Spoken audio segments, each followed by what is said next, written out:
The Kurfürstendamm starts on the southwestern edge of the Tiergarten Park.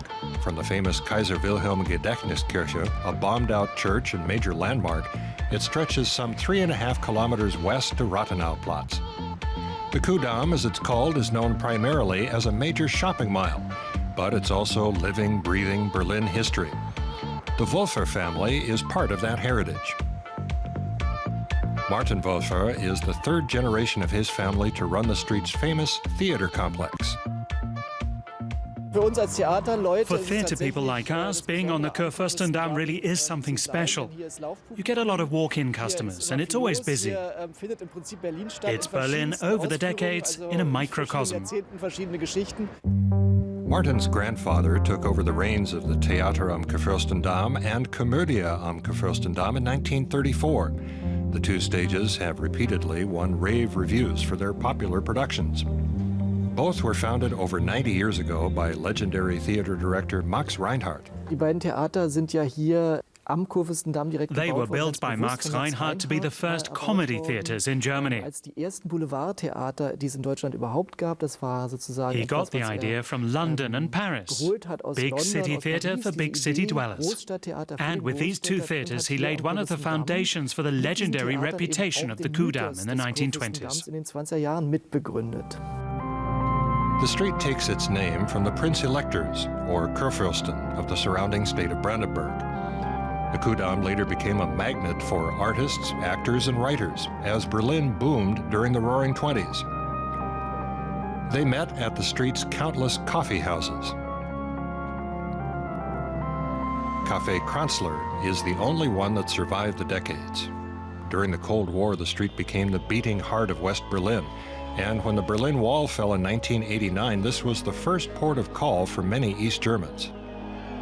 I stopped this nice young man and he brought us to the Kuhdamm. We had no idea where we were.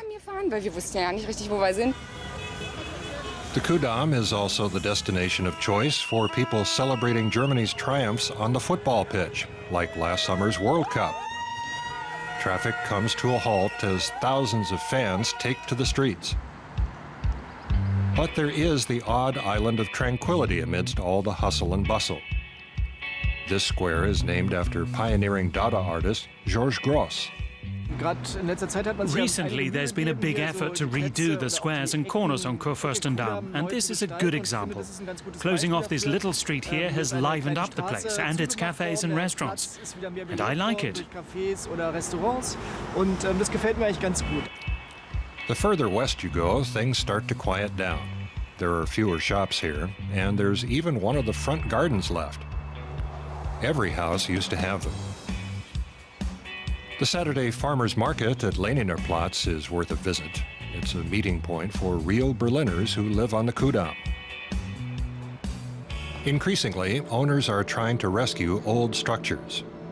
Take Cumberland House, for example. It fell into a state of disrepair, but renovations in the last 5 years have returned it to its rightful role as one of the avenue's stateliest buildings.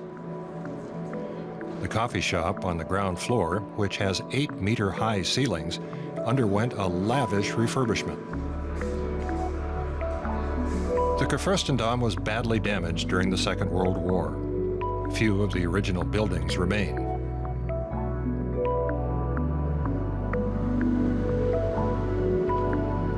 Martin Woelffer grew up on the boulevard, and he's seen a lot of changes.